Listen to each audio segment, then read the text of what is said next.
Om Sahanavavatu Sahanau Bhunaktu Sahaviryankaravavahai Tejasvinavadhitamastu ma vidvishavahai. Om Shanti Shanti Shantihi. Okay, so we are recording now, and this is the session on July 8th, Tuesday, July 8th. Okay.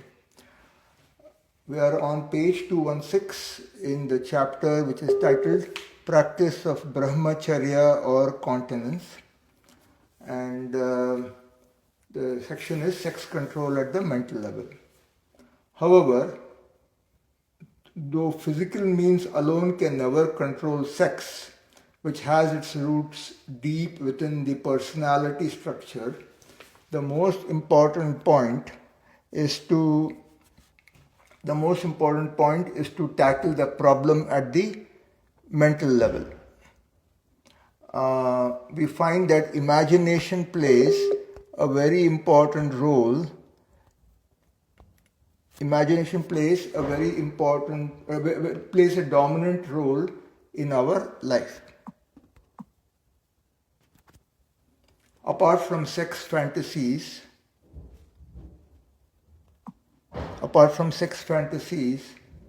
subtle shades of sex get mingled with our ordinary thinking.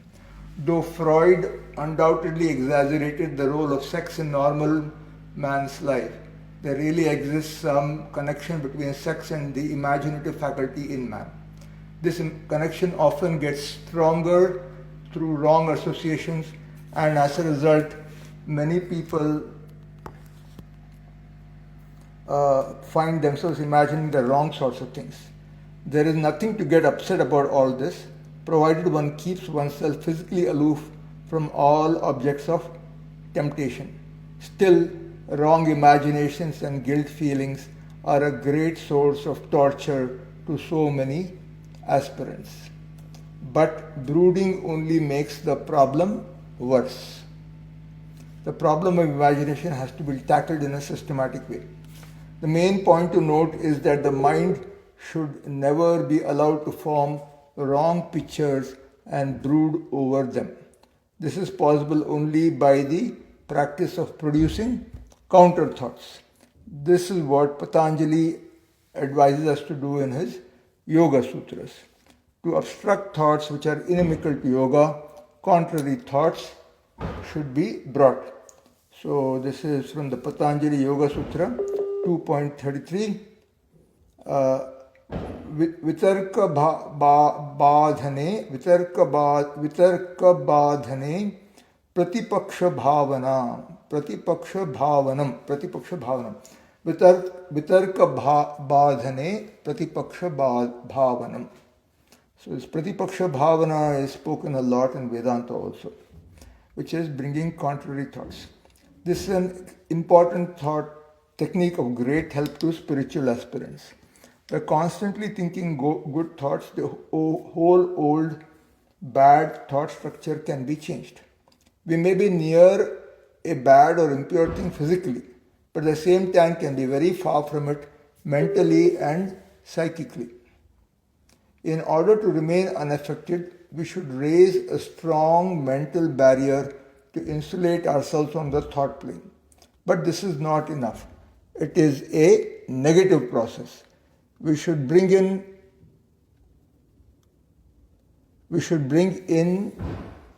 a positive factor also. We should think of the divine or of some holy personality most intensely, filling our whole mind with that thought. Draw yourself away physically and mentally, and then give your whole mind and attention to the divine alone, and do not allow it to stray away towards the object of temptation. Do not allow yourself to go near it, either physically or mentally. Then, in a very easy and natural way, we learn to draw ourselves away from the things and persons that tempt us, to raise a strong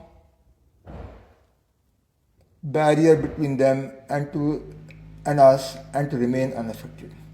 Physical nearness is not the only danger. The person who tempts us may be far away physically, but we feel a tremendous attraction for him or her on the thought plane. So, even when the person who attracts us or the object that tempts us is only on the thought plane and not physically near, we should do exactly and scrupulously what we are told to do on the physical plane. That is, we should in no way communicate with that person, but should dissociate ourselves mentally from him or her, draw our mind away from all thoughts connected with the object of temptation, and raise a strong barrier or even a feeling of loathing or disgust for that person. And after having done that, we should see that we give all our thoughts and feelings to the divine alone. Creating a strong dislike or disgust for the object of temptation is not the ultimate solution, but in many cases it proves to be very helpful as a stepping stone to the sublimation of feelings and desires, and so it should be made use of.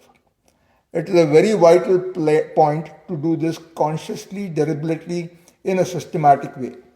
At the same time, one may do more of japa, practicing more meditation and prayer, repeat some elevating passages even if the mind is divided or is in a state of unrest. Even if there is a terrible tug of war going on in the mind, somehow or other, in the case of all aspirants, a strong counter current of spiritual thought is to be raised. Practically speaking, all our troubles are more mental than physical, and unless there be mental troubles, there can never be any physical ones. Unless something in us responds to the outer stimulus, whatever it may be, there can be no object of temptation. So the defect lies in us more than in others. If we are not able to create the higher mood as soon as the trouble arises, we should first draw ourselves away from the person or object of temptation and then try to create that mood. There should be a conscious, deliberate cutting off in all such cases. Those who are always in a higher mood will experience less temptations. It is only when a man forgets God or his higher self and dwells on the worldly plane that temptations come upon him frequently. Always keep a good stock of holy imagination and ideas so that you can use them as weapons the moment any undesirable thought or feeling arises and tries to find some expression on the mental or physical plane. Suppose a person attracts you. Raise at once a very intense counter picture.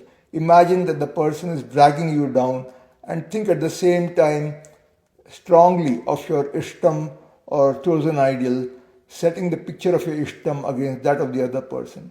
Thus it becomes easier to evade the subtle charm of the object of temptation and to change the thought and feeling regarding it. But one should love one's chosen ideal intensely. Those who love God intensely are not easily affected by the charms of physical beauty and sex.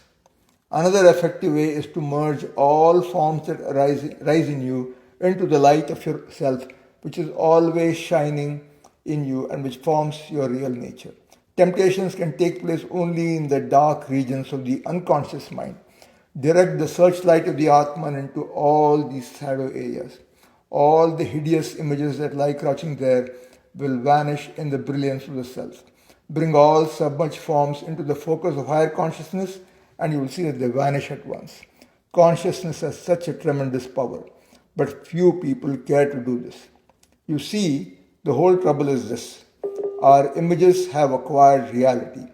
We forget that images are only images. Each image becomes, as it were, a real person and haunts us. We should learn to deflate these images and deprive them of life. In the beginning, this may be difficult. Then we have to bring in another good image in order to counteract the bad ones. But the technique of deflating the images must be learned by all one day or other. When you feel drawn towards a person, if you can regard him or her as a mere shadow, as something unsubstantial, then the charm and influence he or she has on you will disappear and the fight will become a very easy one. But generally, the attraction is such, and our consciousness is so confused and full of wrong notions that we do not even want to do this in most cases. More practical suggestions for sex control. Be conscious of your higher centers. Hold on to your higher center of consciousness in the heart or head. Then you will find that you are on a higher plane than the person or object that tempts you. You are caught only when you come down. You must always remain on a higher plane. Any kind of strong temptation is preceded by a fall in consciousness. First, you fall down from a higher level yourself before you fall into the hands of others. So hold on to the higher center always. When you feel your mind going down, say to it, "Come up." Why stay in the lower centers? Try to cajole it. "My mind, what a fool you are to run after enjoyments and sex. Aren't you ashamed to do it? You should really know better. Treat your mind as a friend. Never create an enemy within. You must make your mind your companion and collaborator in spiritual life." Sometimes, especially in the case of persons who cannot do higher forms of visualization, it is better to do some imagination of human anatomy. Haven't you seen the human skeleton in a museum or laboratory?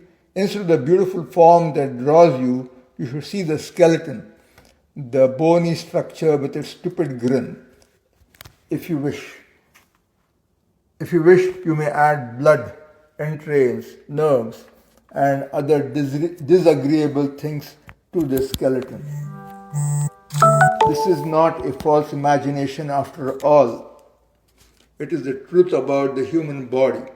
Only we have forgotten this truth. We have gotten accustomed to seeing only the skin. Even doctors who know everything about anatomy forget this truth.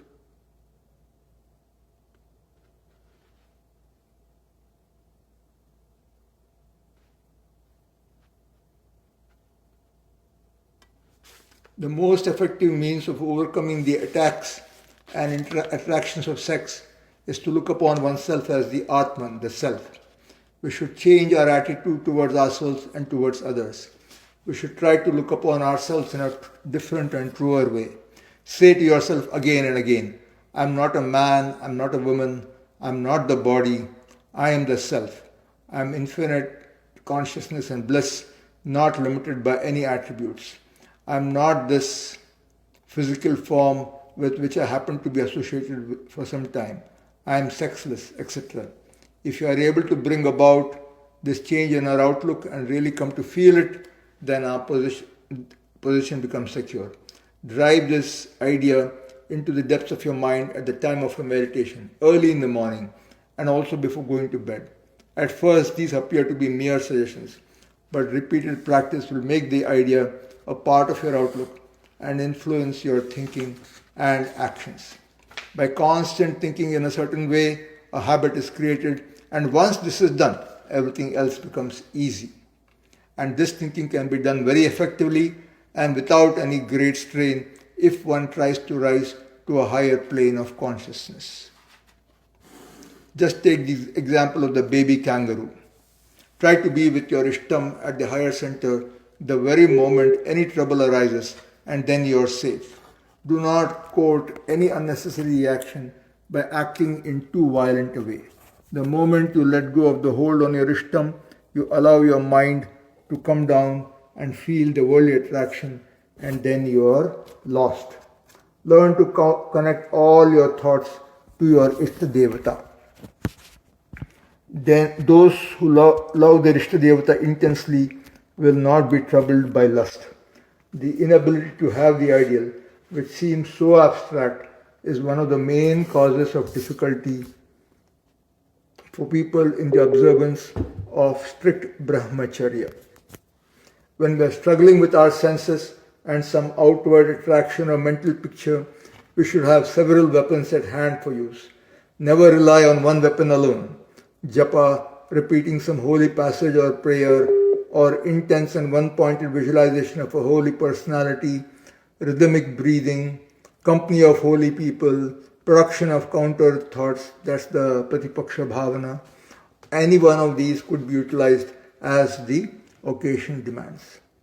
Change of consciousness, the ultimate solution. What we have discussed above about continence is meant for the beginner in spiritual life. These preliminary practices are necessary until the aspirant is able to go deeper into the problem. The ultimate solution, however, lies in the transformation of consciousness. Sex consciousness is only a part of body consciousness, and unless this body consciousness is overcome, perfect continence in thought and deed is difficult. Unless the aspirant experiences spiritual awakening and his physical consciousness is changed into super-sensuous consciousness, the sex ideas will persist in some form or other. The Anahata Chakra or the heart center must be awakened. One should experience the bliss of super-sensuous light. The craving for pleasure, which is at the root of the problem of sex, vanishes when the bliss of spiritual experience is enjoyed by the aspirant. In the case of the brahmacharin or celibate, all other desires get some kind of satisfaction, but the craving for sex is not satisfied. The problem can be solved only when he experiences the bliss of the heart lotus. When the heart center awakens, one sees the light of the self. In the glory and splendor of this light, the beauty of physical body and sense cravings disappear. This is the only way to overcome the fascination for women that many people feel. When the aspirant comes down from the higher experience, the memory of that exalted state will linger in his mind and will protect him from earthly temptations, which then appear trivial and paltry. He then craves only for spiritual bliss instead of sense pleasures. So the problem of continence is directly connected to the larger problem of spiritual experience. The main concern of the aspirant must be how to get spiritual experience, how to transform his physical consciousness, how to open the heart center, how to keep the mind on a higher plane, etc. When this supremely important quest occupies all his mind and grips his imagination, the problem of sex will dwindle and fade away.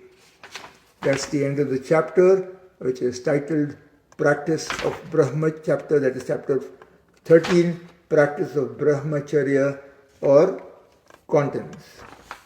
The next chapter, chapter 14, is on strength, and we can stop here and take questions or discussion, or I can do a little bit more reading. What do you want to do? We can do a little bit more reading. Okay, I'll read for another few minutes and then we'll stop. Chapter 14, Strength. One of the important qualifications of a spiritual aspirant is strength, physical and mental. Weaklings have no place in spiritual life.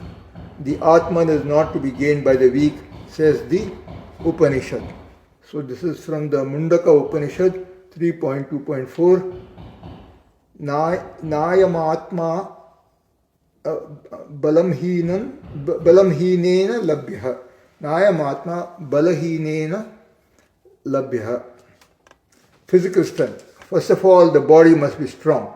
You don't have to be a wrestler, but the mind must be healthy and strong enough to withstand the tremendous mental strain and struggles that spiritual practice involves. Do not take a negative attitude towards your body. This body of yours is something noble, a temple of the divine. You need not identify yourself with it or get attached to it. You may treat it as a house in which you dwell or a machine you operate. Keep it pure and trim. Take regular exercise. Asanas, yogic exercises are no doubt good. But if you cannot do all those asanas, if you cannot do all the asanas, you may take some simple exercise and fresh air. I'm telling you all this because spiritual aspirants have a tendency to neglect the health of their body. In the early days of your spiritual striving, when you are in the midst of too many conflicts, you may not realize the advantage of having a strong physique. But later on, as your spiritual life becomes smooth and you gain the ability to practice concentration for a long time, you will realize what an asset a healthy body is. This body of ours is like a boat which enables us to cross the ocean of worldly life. See that it does not spring a leak. Overloading the stomach must be avoided. Take nourishing but light food. Avoid all forms of indulgence. Strict continence is essential for making the brain strong and cool. Those who do not observe continence will find their brain getting heated up quickly. Without continence, the brain will not have the power to withstand prolonged meditation.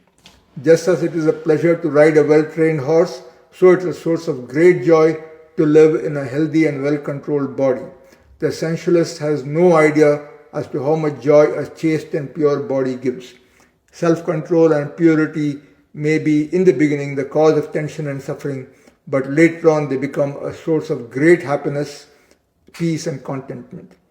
A healthy and strong mind is, of course, more important.